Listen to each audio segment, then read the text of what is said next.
Hello, are we live? I think We so. are. Should we start the disco? The book disco? Good morning, everyone. Welcome to the Morning Book Buzz, our first autumn edition, I think. I hope. I'm in season here. Welcome to our October Morning Book Buzz. I'm Jen Rubens. I'm Sydney Check. And I'm Elizabeth Fabian. Hi, I hear everyone. cars honking outside to say hello and welcome you. So we're so thrilled you've joined us today. If you've come and joined us before, you already know PRH Morning Buzz is the hashtag. We hope you use it. We're going to give you some good reason to use it in just a few minutes.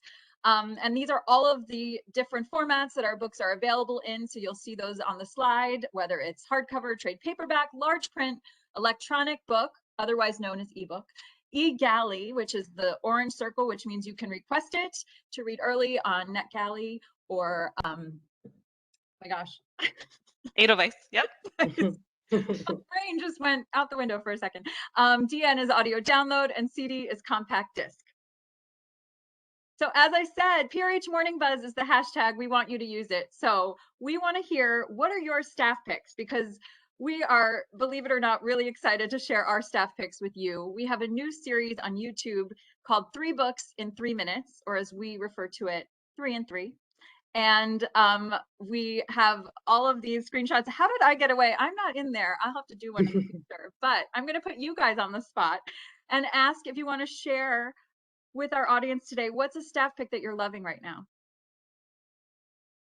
I can start. I'm currently in the middle of Memorial by Brian Washington. It came out October of 2020, and I'm definitely late to the game, but I know it was a Good Morning America book club pick, and I'm loving it so far. So I definitely recommend that to everyone. That's great. Better, there's no late with books, right? Totally. It's Just just we love our anytime. backlist. Extra love for the backlist.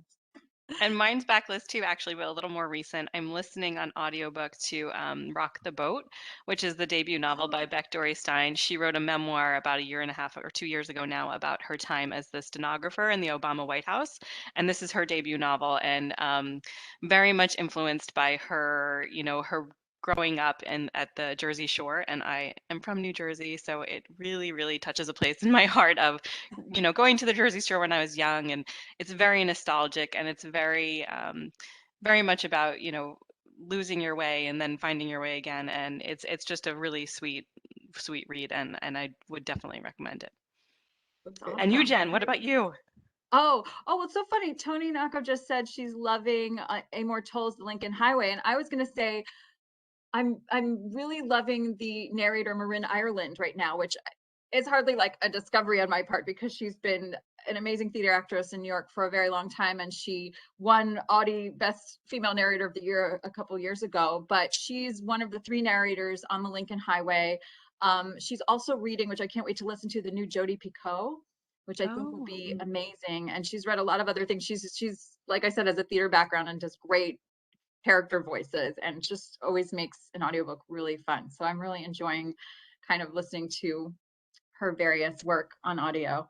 And I love, like I said, people are sharing in the comments. Thank you. There's also even a link to somebody's staff picks. Thank you, Monica. We're going to have to check that out and share it if you want everyone to see it. Go to PRH, do hashtag PRH Morning Buzz on Twitter, and we can collect them all and get more ideas of things that we're all loving. So yay, 3 and 3. I hope that was in 3 minutes. I don't know. I'm not timing it. We'll time you next time. And we, as you all know, we have lots of wonderful virtual events still going on that we're either hosting or participating in, and we hope you'll join us. We launched this year, 2 of our great colleagues, Kelly Coyle-Corvelli and Miriam Tullio, a nonfiction series for librarians, Library Lunch and Learn. They happen every other month, and they are focused completely on nonfiction categories, which have been amazing. And the next one will be November 4th. We're focusing on cookbooks, and we're really excited to have Kathy Wrightson from the Free Library of Philadelphia, their Culinary Literary Arts Center, which is fantastic. And then Molly Berenbaum, she's the editor-in-chief for America's Touch Kitchen Kids. And the last time we had her with us, she did this amazing kind of display of how to create flavored seltzers with kids. So I'm really excited to see what she has up her sleeve this time around too. So please join us. That's November 4th. That cake on that cover is amazing, by the way. If I ever showed that to my son, he'd be like, we have to make that. Immediately. Immediately.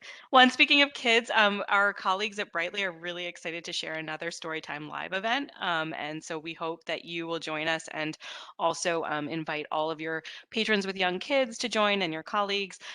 It's on October 23rd, and it is completely focused on spooky stories, complete with a live virtual costume parade.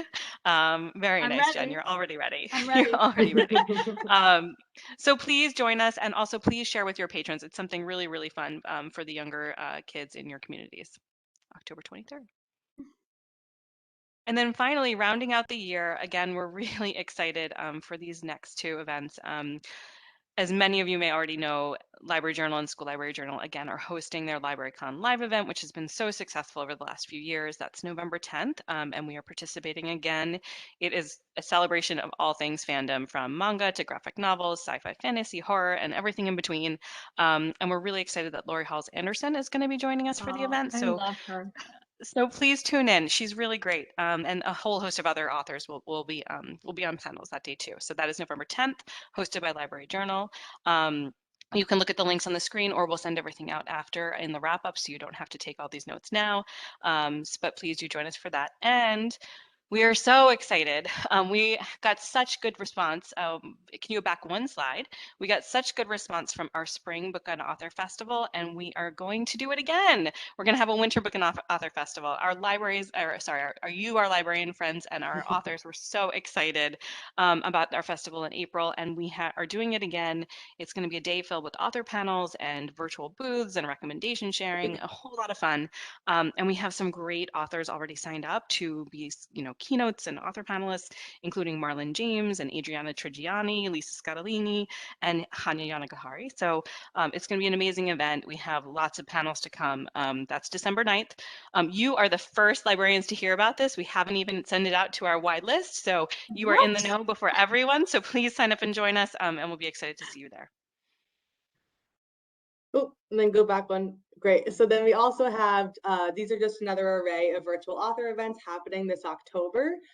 We have features from Anita Hill, Nick Offerman, Eric Larson. I saw someone had just listened to the No One Goes Alone, which is fabulous. So if you want to learn more about these specific events, you can discover these events on prh.com/booksconnectuslive, which is another great page to look for virtual author events and more information for those things. Also, since we have approached spooky season, we had to have a little horror blog so you could get spooked all season long. So we have in this blog a selection of witchy Edelweiss collections, horror graphic novels, manga, cocktail recipes, author interviews, and everything. So make sure to check out this blog at the tiny URL below. We'll also send this around in the wrap up as well, so you'll get all the information. And along with spooky season, we have witchy reads as well. I know we have a lot of great witch books coming out this fall. So there's enchanting fiction. There's lots of harnessing your inner witch. It'll be great. So I feel like these will be great to add to your fall reads, and make sure you request these to your patrons because I know they're very popular right now. I actually hate scary things. Believe it I know, or I'm not. definitely a scaredy You would cat as never well, know but it. I look very Halloweenish, but these seem up my alley, and Right. that's usually not my thing. So they will be my thing now. I know there are a lot of good ones though coming, I have to say. There are. Well, shifting gears a little bit. Historical fiction. So my husband loves history. I mean, like, he loves history. He's the person who, like, when you're walking up a city street, stops at like every brown plaque on a building to read what happened. And I love him, but my entree into history, I much prefer historical fiction for that entree. I like someone to tell me the story and craft the character. And then when I'm hooked, then I do all my Googling and my research. So I hope that you will all find books here that will do the same for you. It's a great array of historical fiction, and interestingly, I think this may be like a first. All of the books that I'll be talking about today, except for one, are all set in the United States. So that's really fantastic. So I will jump in. The first book is Small World by Jonathan Evison, and it is an epic novel for fans of Emma Walsh's My Sunshine Away. It's set against the backdrops of the California Gold Rush and the development of the Transcontinental Railroad, and we have a speeding train of modern day passengers that are all forced together on this train by fate. Um, all these characters kind of connect in interesting ways, and the book explores their lives and the lives of their ancestors. So it actually chronicles 170 years of American nation building with points of view from across all places and time. And the result is sort of a historical epic with Dickensian flair that asks if our nation has actually made good on its promises. And as one publisher colleague said, this is a big, special book that reads short and you wish would never end. So that's really exciting. And I love the train aspect. That would also please my husband a lot. He likes history and trains, so maybe I'll get him to read that We'll one have to too. suggest some future trips so you could be the one to say what you know I'll know, happened I'll in know this the book. background. Yeah. Exactly. And next, we are really excited to let you know that To Paradise from Hanya Yanagihara, the author of A Classic Little Life, is the next book coming from her. This novel is bold, again, set in the United States and spanning centuries. It spans 3 centuries and 3 different versions of the American experiment about family and loss and the promise of utopia, how elusive it is. The first era, it's an alternate version of 1893 America, and New York is part of the free states where people can live and love whomever they please, or so it seems. There's a fragile young heir of a distinguished family, and he resists, or so she resists the betrothal to a suitor, drawing, and instead is drawn to a charming music teacher who has no money. And then the second era is in 1993 Manhattan. It's besieged by AIDS, the epidemic, and a young Hawaiian man lives with his older, wealthier partner, but he's hiding his troubled childhood and the fate of his father. And finally, in 2093, a world torn apart by plagues that's governed by totalitarian rule, the granddaughter of a powerful scientist is trying to navigate her life without him and also solve the mystery of her husband's disappearance. And I mean, this is a huge novel. All of these sections are joined sort of by a symphony. There are recurring notes and themes that enrich one another, and what unites the characters is these different Americas are the reckonings with really human and universal truths, which are fear and love, shame and need and loneliness. This is an incredible fin de siècle novel driven by Yanagihara's understanding of the aching desire to protect the people we love, and the pain that ensues when we cannot. So this is sure to be a major, major literary event. I'm so excited for this novel. It's like next on my TBR up. It moved all the way up, so I'm very excited. Yep. Well, coming in January, but Exactly. We'll be here um, before we know it. I Yeah. know, I know, it's wild. And next is something a little lighter. This is Love and Saffron by Kim Fay. It's in the vein of the classic Aiding for Charing Cross Road, which I loved, and Meet Me at the Museum. It's a tender novel following 2 women in 1960s America as they discover that food really does connect us all, and friendship and laughter really are the best medicine. We have 27-year-old Joan Bergstrom. She sends a fan letter, as well as a gift of saffron to 59-year-old Imogen Fortier. And then a life-changing friendship begins between the two through letters. Joan lives in Los Angeles and is starting out as a writer for a newspaper in the food pages. And Imogen lives in Kamano Island outside of Seattle. She writes a monthly column for the Pacific Northwest magazine, and she can hunt elk and dig for clams, but she has never tasted fresh garlic. So they form this connection through writing. Through their letters, they build a closeness that sustains them through the Cuban Missile Crisis and the assassination of President Kennedy, and influences them in their personal lives as well. Because of their correspondence, with Joan, Imogen's decades-long marriage blossoms into something new, and Joan learns that true love comes in very unexpected forms. Novel is really a salve. It's a reminder that food and friendship are the antidote to almost everything, and that human connection is always worth creating. So this is an uplifting novel for anyone who needs that escape. Oh, sounds so good and I delicious. know. Exactly. And then next is The Magnificent Lives of Marjorie Post by Alison Pataki. Many of you know Alison from her best-selling novels, The Queen's Fortune, Cece, and The Trader's Wife. Alison has this incredible talent for finding some of the more hidden women in history and then telling their stories. And she does the exact same thing here. In the Magnificent Lives of Marjorie Post, she offers a reimagining of the remarkable life of Marjorie Merriweather Post, who was an American heiress and a leader, a trailblazing leader of the 20th century. She grew up in the modest farmlands of Battle Creek, Michigan, and was inspired by a few simple rules, which I think are wonderful and pertinent for everyone, which is always think for yourself, never take success for granted, and work hard, even when you're American royalty or covered in imperial diamonds. So I think those are pretty good rules. She began her life by gluing cereal boxes together in her father's barn. No one could predict that C.W. Post's company would grow into the General Foods empire, and she would become the heiress and leading lady. But she wasn't content to stay in this role as like high society wife and mother and hostess. She demanded more, and she made history in the process. Before she turned 30, she had amassed millions. She became the wealthiest woman in the United States. She crawled through the Moscow warehouses to save the Tsar's treasures. She outran Nazis in London. She served the homeless in the Great Depression. She entertained the Roosevelts, the Kennedys, and Hollywood's biggest stars. And the story, of course, is filled with beauty and grandeur, and it's set in palatial homes that she built, like Mar-a-Lago. But it's also marked by challenge. She had 4 husbands, and marriages filled with demons and betrayals and secrets. But this is an intimate portrait of her this larger than life woman, about embracing her power and shaping history. It's a book that's perfect for fans of Martha Hall Kelly and Daisy Goodwin, and of course, every book club out there. So very excited about it. And next is a book for fans of Hilary Mantel, Sue Monk Kidd, and Geraldine Brooks. This is from the Man Booker finalist and best-selling author of We Are All Completely Beside Ourselves. So here, Karen Joy Fowler gives us Booth, another epic novel. It's about the family behind one of the most intriguing figures in American history, John Wilkes Booth. And of course, John Wilkes Booth is in the novel, but he is not the main character here. The family's the main character.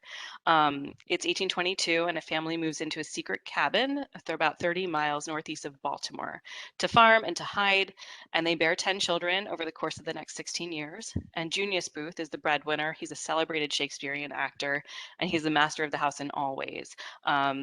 He is a mesmerizing talent, but he is terribly unstable. And as one by one the children arrive, and year by year the country moves closer to secession and civil war, all of these things influence the family. The children grow, and the Booths cement their place as one of the country's leading theatrical families. But behind the curtains, there are scandals and triumphs and disasters, and they all begin to take their toll. So this is riveting historical fiction, and also a portrait of the country in the throes of change, and the things that bind and break a family. And finally, the one book that's not about American, influenced by American history here is a book for fans of Kate Quinn and Marie Benedict. It's called A Light Beyond the Trenches by Alan Halad.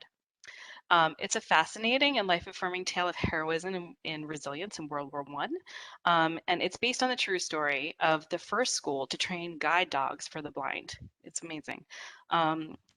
So by April 1916, the fervor of the war's outbreak has sort of faded, and in its place is the grim reality of it.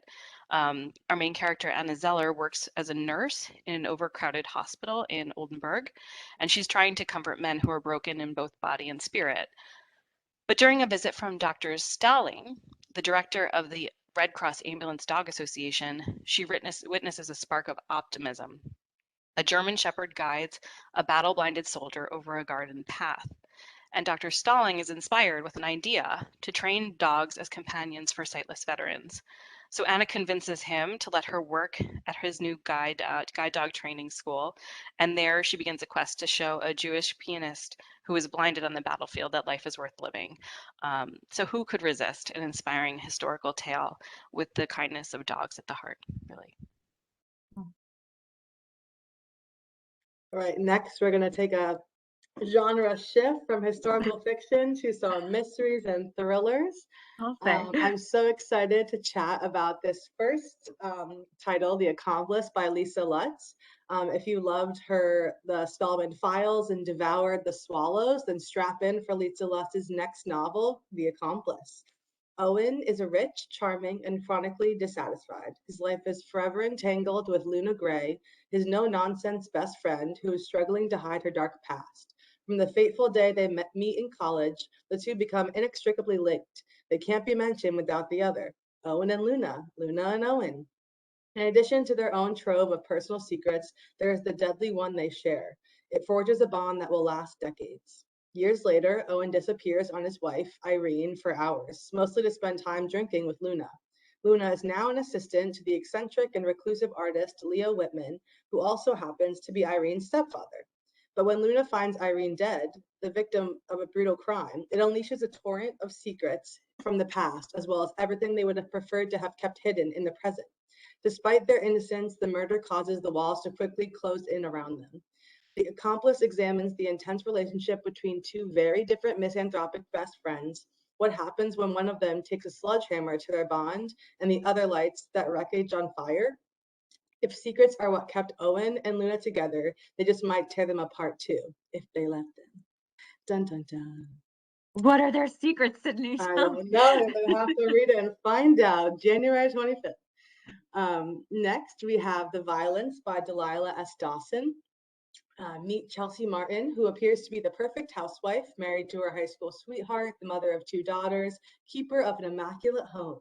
But Chelsea's husband has turned their house into a prison.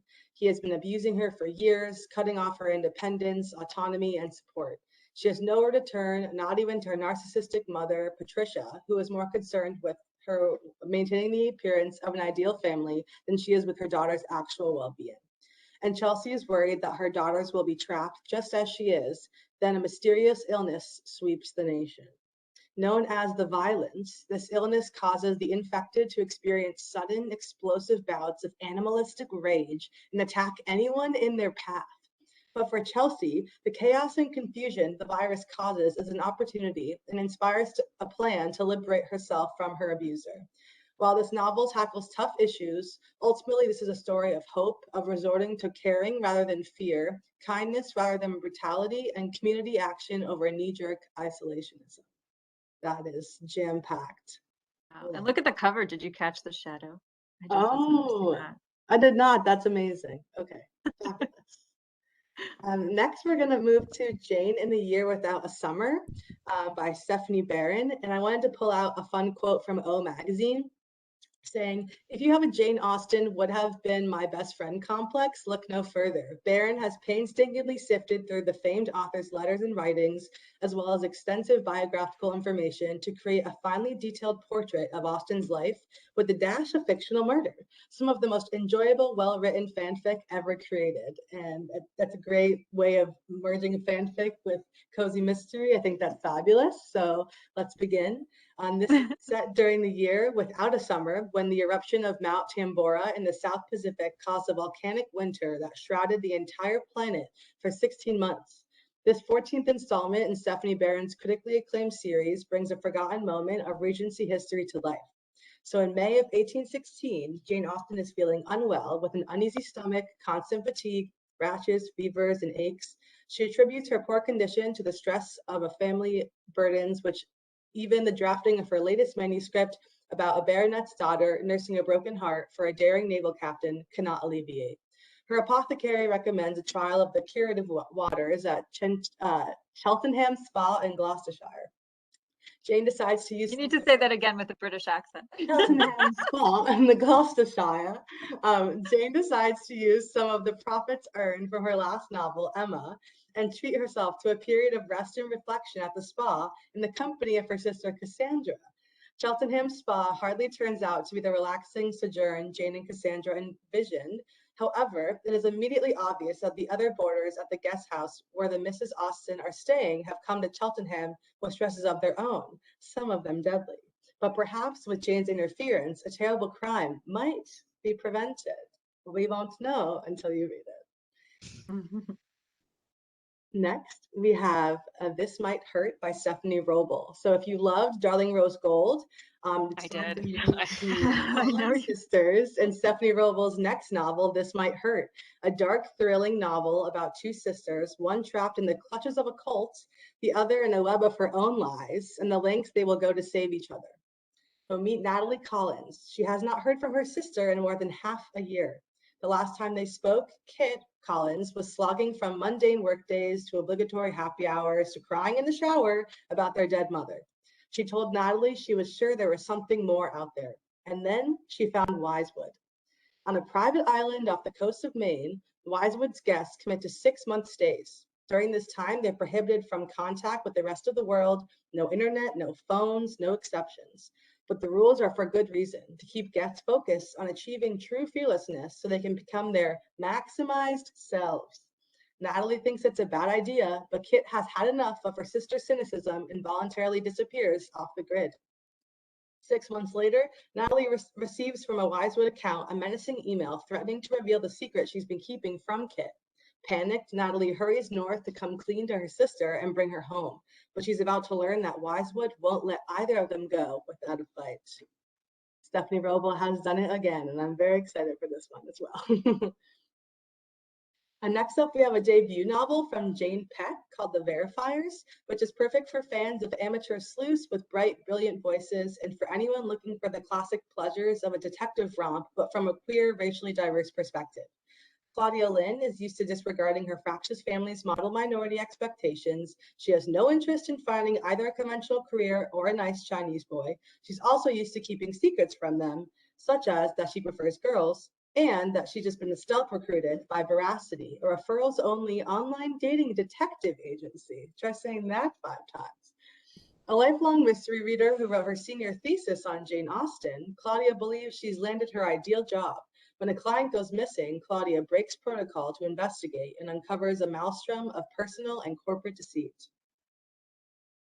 And lastly, we're going to return with Lisa Scott, best-selling author Lisa Scottolini, with her next thriller called What Happened to the Bennets, a thriller that will force a family to choose between law and justice.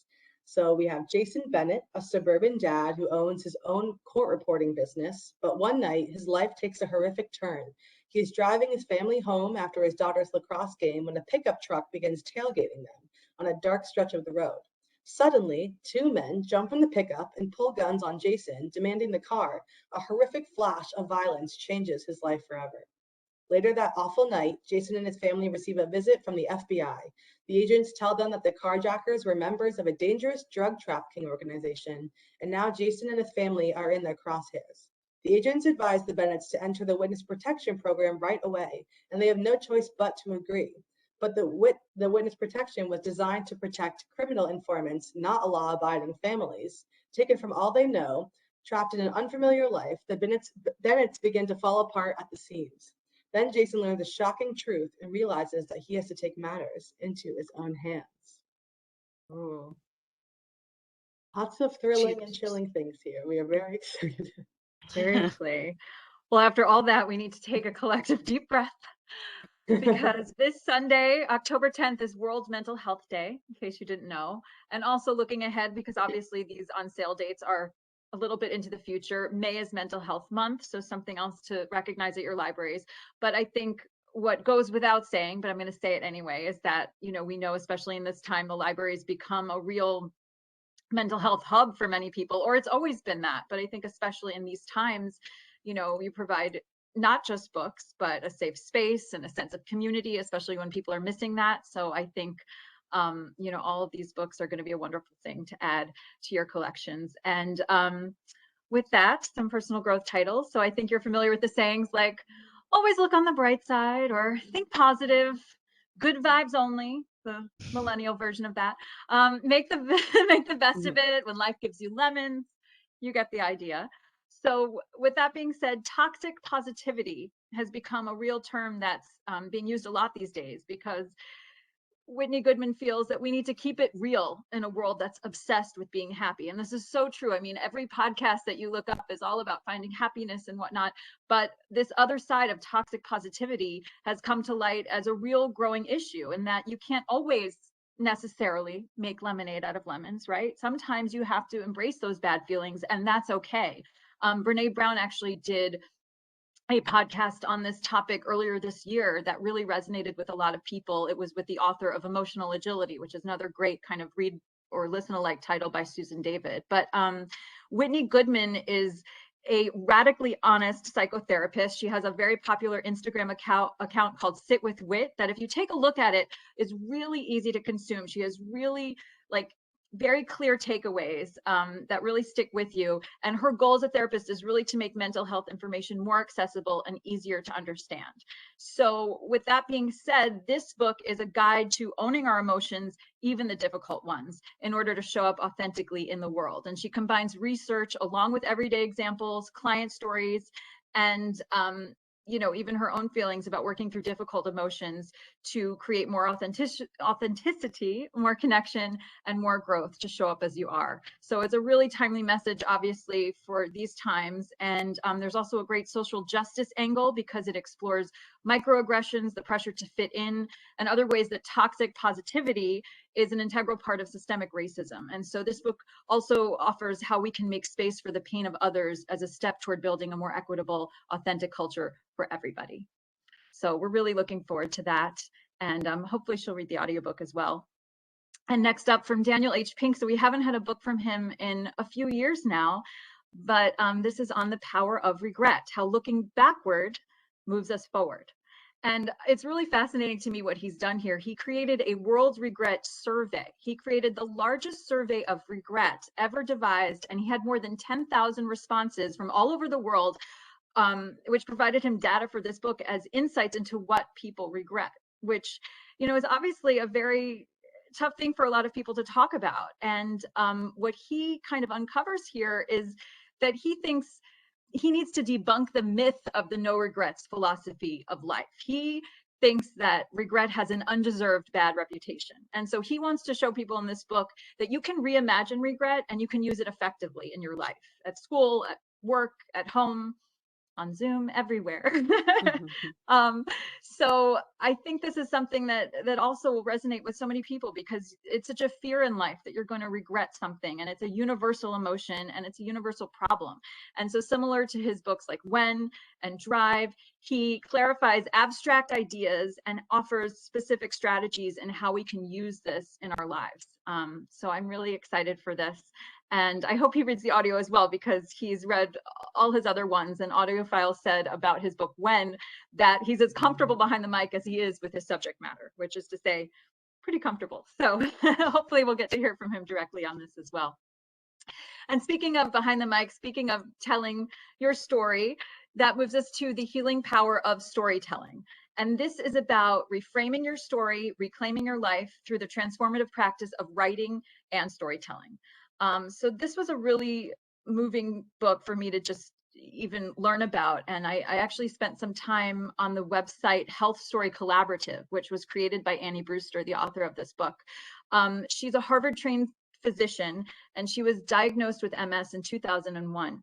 And so she had a firsthand experience with a medical system that she had devoted her entire career to, but then had her own kind of dehumanizing experience with thinking that doctors weren't listening to her. And she was feeling confusion and fear and shame about this diagnosis that was preventing her from healing. And she realized she wasn't claiming her own story. She actually didn't tell people about her diagnosis for many years. She didn't do anything about it. And she thought that would help her cope with it. But it turns out that what really gave her power was telling her own story. And so in this book, she really talks about how, you know, you can get a life-changing diagnosis from a doctor, but then they're not always the person who can help you with the inner fallout that comes from that. And so she's here to show us how writing your own unique healing story can help you process what comes next, and how, you know, she is able to thrive so much more because of her ability to learn how to tell her own story. And so this has a lot of personal storytelling in it, but it also is a guide to help you as a reader move forward on your healing journey and you know, process those difficult emotions. And what's really incredible on the Health Story Collaborative website, which she's created, you can actually listen to people who have written their own stories and then are telling them, you know, in their own voices, and hear how they feel more empowered now to be, you know, accepting, or at least able to be, so to speak, the hero of their own stories, because they've learned how to harness that power of storytelling. So I think that's going to be a really important book for your shelves. And then next up, Speaking in Thumbs. This is about a psychiatrist who decodes your relationship texts, excuse me, so you don't have to. So this is about when we obsess over, those three dots that are coming, or what something means when you're online dating. I mean, it's amazing now how we've gone from, the Jane Austen era of, letter writing, and it seems so romantic. And I think we have to really accept, like, we are in this age now where the romanticism is sometimes happening with the text message, and this is our love language nowadays, right? And it's so stressful sometimes to know how to decipher these personalities of online daters.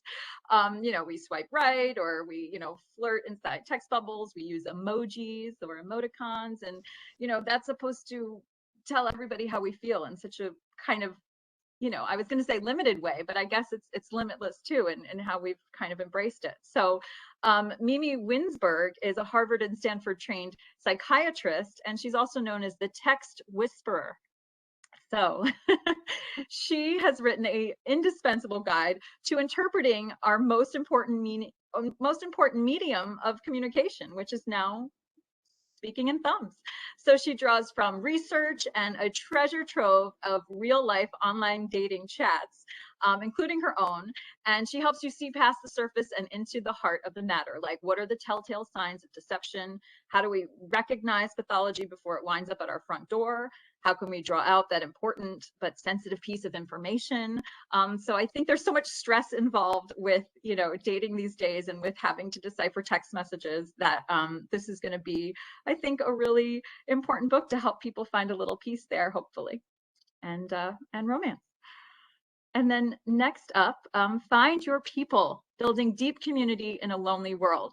And I think, this reminds me, I feel like when we first started this online book buzz, it was like, in this moment of isolation, we were able to find our people, I really like to think. And it's been such a lovely way to connect with all of you, because this time has really reminded us, so viscerally, how the ache of loneliness is real, but it doesn't have to be our reality. And so this Jenny Allen, this fabulous author, draws on fascinating insights from science and history, and even biblical truth, and vulnerable stories to help us, overcome barriers that are there to making new friends, learn how to initiate easy to follow steps. She's the best-selling author of Get Out of Your Head. She's been on the New York Times bestseller list for many, many weeks, more than 30 weeks. And she's a really influential leader who's actually built a whole platform around this idea. She has something she's launched called the IF Gathering, which is an annual event that is viewed worldwide. And it's, it's a wonderful gathering place for women who, are looking for that. And she has such a robust following. She, really has been a voice for a lot of people who need this kind of advice. So, this Find Your People actually is being released right before her next IF Gathering in March 2022 in Dallas, and it's going to be streamed to a huge global audience. So I think, this is going to be a really important book, especially also in the religion space, where she has a huge voice. And finding your people is always important. So we hope that you find this book on your shelves. And then lastly, I hope you were as excited as we all were when this was announced very recently.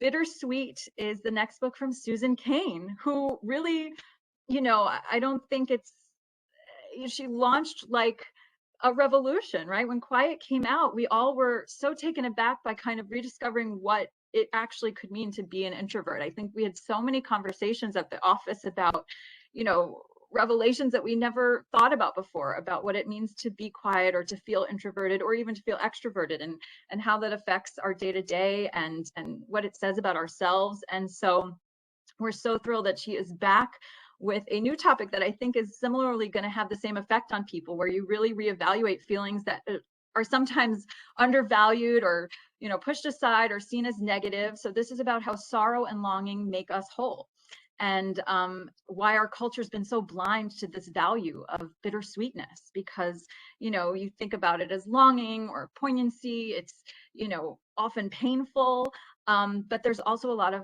beauty in it. It recognizes the light and the dark of life, which is a really important thing, that helps us build so many spiritual traditions, and artistic passions, and lots of art and conversation come out of these bittersweet feelings. And so she really shows us that it's a quiet force that helps us transcend our pain, and that we have to acknowledge it, because if we don't, that can also be a dangerous thing, not to kind of acknowledge the bittersweet pain that we often feel in life. So I think this is going to be another really great book that brings us together in unexpected ways and starts another kind of quiet revolution.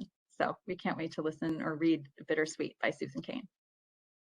I know, I'm so excited. I think, when Quiet came out, it was my natural tendency, she kind of confirmed, was toward the introverted side. And I think it's just, I think a lot of these books, it's so interesting and nice to see, with The Power of Regret or Toxic Positivity and Bittersweet, that there are, life is made up of both. You need the introverts and the extroverts. You need the sorrow and you need the joy, and they're all sort of, together to make up a life.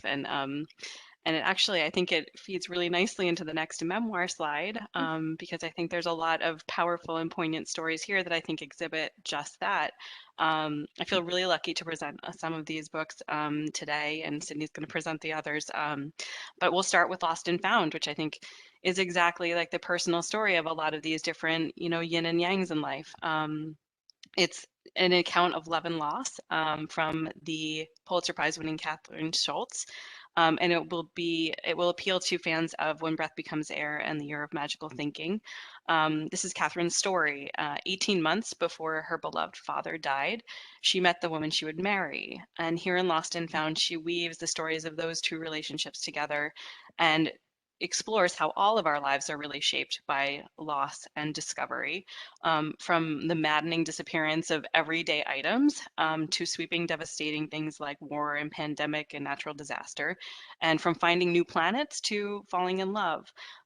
She pays attention to all these conjunctions and about how private happiness can coexist at the same time as a global catastrophe, and how we can get irritated with the people we adore, but how love and loss are totally actually inseparable.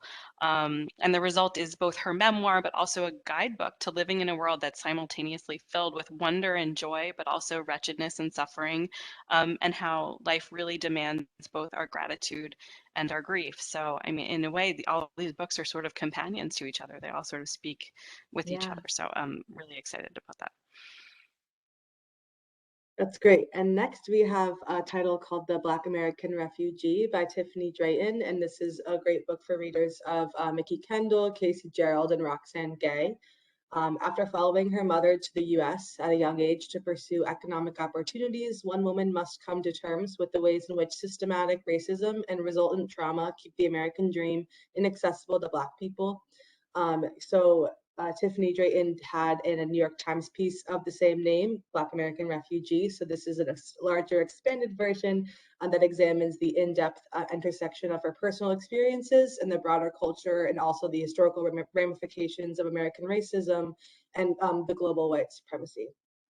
Through thoughtful introspection and candidness, Tiffany unravels the complex workings of the people in her life, including herself, centering Black womanhood and illuminating the toll of a lifetime that racism can take. And next we have Homeland by Rebecca Mead. It's a reflection on the nature of home and homeland, and the heartache and adventure, again, those two sides, of leaving an adopted country to return to your native land. When New Yorker writer Rebecca Mead relocated to her birth city of London with her family in the summer of 2018, she was fleeing a political situation here in the United States, but she was also seeking to expose her son to a wider world. She had a very keen sense of what she was giving up when she left New York, her home for 30 years. But she also tried to knit herself into the fabric of a changed London. And it was a move that created all of these sort of poignant questions for her about place. What does it mean to leave a place that you've adopted as your home and your country? And what is the value and cost of uprooting yourself like that?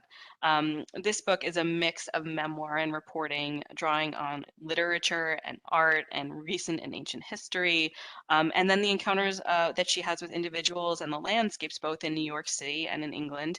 And it really talks about how we can be present where we are while also never forgetting where we've been. Our next title is Constructing a Nervous System by Margot Jefferson, and this book seems truly so interesting because she's constructing a nervous system with pieces of different lengths and tone, conjoining arts writing such as poem, song, performance, with life writing such as history and psychology. So the book structure is determined by the signal moments of her life, those that trouble her, as well as those that thrill and restore. So within this nervous system of this book, there's the muscles and movements of a ballerina spliced with those of an Olympic runner, a template for what a female body could be. Harriet Beecher Stowe's Topsy finds her way into the art of Kara Walker and the songs of Cecile McLaurin Salvant, Bing Crosby, and like an Ike Turner become alter egos. W.E.B. Du Bois and George Eliot meet illicitly as he appropriates lines from her story, The Lifted Veil, to write his famous Behind the Veil passages and The Souls of Black Folk. So all these fragments of this brilliant book, while not neglecting family, race, and class, are informed by a kind of aesthetic drive, longing, ecstasy, or even acute ambivalence. So constructing a nervous system is Jefferson's relentlessly galvanizing way for unconventional storytelling, as well as a platform for unexpected dramatist personae. So it seems really interesting, and what a great format. That's like very unique. Wow. And after this, we're going to talk about Run Towards the Danger by Sarah Polley, who is an Oscar-nominated screenwriter, director, and actor who explores memory and dialogue between her past and her present. So Polley contemplates stories from her own life, ranging from stage fright to high-risk childbirth to endangerment and more. After struggling with the aftermath of a concussion, Polley met a specialist who gave her wholly new advice. To recover from a traumatic injury, she had to retrain her mind to strength by charging towards the very activities that triggered her symptoms. With riveting clarity, she shows the power of applying that same advice to other areas of her life in order to find a path forward, a way through. Rather than live in a protective crouch, she had to run towards the danger. So in this extraordinary book, Sarah Polley explores what it is to live in one's body in a constant state of becoming, learning, and challenging. It's very powerful. I believe she played Ramona when I was growing up. I used to watch Ramona. Do you remember? Yeah, the Beverly Cleary series on TV. She was cool. Ramona. I'm pretty sure. I'm gonna have to double check, but that was. Yeah. You said she was an actress, so yeah, it's got to be. Oh. And then our final book on this wonderful memoir slide is In Love by the amazing Amy Bloom. And this is her powerful memoir of love and of moving forward in the face of loss. Amy Bloom began to notice changes in her husband, Brian. He retired early from a job he loved. He withdrew from close friendships. He talked mostly about the past, and their world was forever altered when he had an MRI that confirmed what they could no longer ignore, that Brian had Alzheimer's disease. And they were forced to confront the truth of that diagnosis together, and the future that Brian had envisioned for himself and them together. And they made the unimaginably difficult and painful decision to go to Dignitas, an organization in Switzerland that empowers a person to end his or her own life with dignity and peace. And in this heartbreaking memoir, Bloom sheds light on a part of life we so often shy away from talking about, its end. But Amy Bloom is Amy Bloom, and she writes with intimacy and care. And this is ultimately an unforgettable portrait of a beautiful marriage and a boundary-defying love. So I hope you will read it. Wow. Wow. Those are a lot of really moving books that we have to look forward to. And I just wanted to leave you with quite the collage of what's new in audio. I had trouble choosing this month, as you can tell, and I just threw a lot of things up there because I don't want you to miss any of these amazing things. Some of them, like you can tell, are already out. A Slow Fire Burning. I just wanted to remind you, Rosamund Pike reads the audiobook and is getting rave reviews. What a great way to take in a thrilling mystery. Barack Obama's Dreams for My Father is available as of yesterday on audio, unabridged and read by the author for the first time. There's actually a great video of him in the studio. You can check it out on YouTube. And we announced recently Mary Louise Parker is reading John Grisham's next book, The Judge's List. And he was in the studio, you can tell, to read his own author's note. And he said the audio world is in for a treat. So we don't want you to miss that. And then I know people have written in, they've already listened to No One Goes Alone, but I had to bring it up again because this is the first fiction from Eric Larson, who we all love. And he only put it out as an audio original because he thinks that a ghost story is best told aloud. And who are we to disagree with that, especially in this month of October? So it's been also getting rave reviews. It's read by Julian Rhindatut, who's a fabulous British actor. And I want to make sure you don't miss any of these things. And then on the kids' side, we are so thrilled. For the first time on audio, Forever by Judy Blume is available. It's read by Caitlin Kinnunen, who was a Tony nominated actress from The Prom. She also reads on the audiobook of The Prom. If you fall in love with her reading here, you can find more from her. She's wonderful and was so thrilled to be asked to read this classic book. I have such memories of, reading all of Judy Blume's books, but I'm really excited to rediscover her again on audio with Forever. And we have a new interview from Judy Blume on the BOT blog. You can see the website, booksontape.com, if you're not familiar. She spoke out. She's very strong.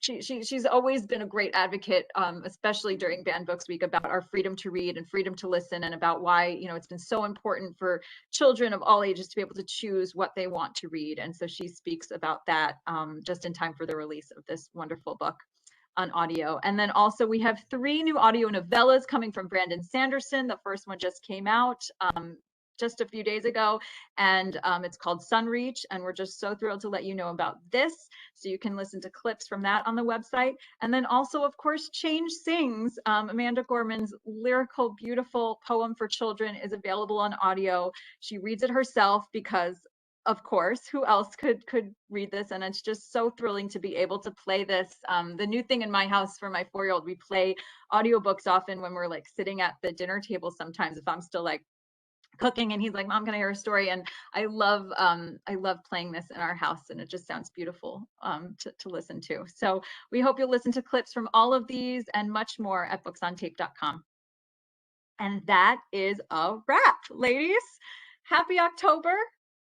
Happy October. It was Happy so great fall, to be with y'all. all of you. What? But happy fall, y'all. Happy fall, y'all. Go get your pumpkin spice, whatever. Thanks so everyone much for joining us joining. again. Thank you. See you next Bye. month.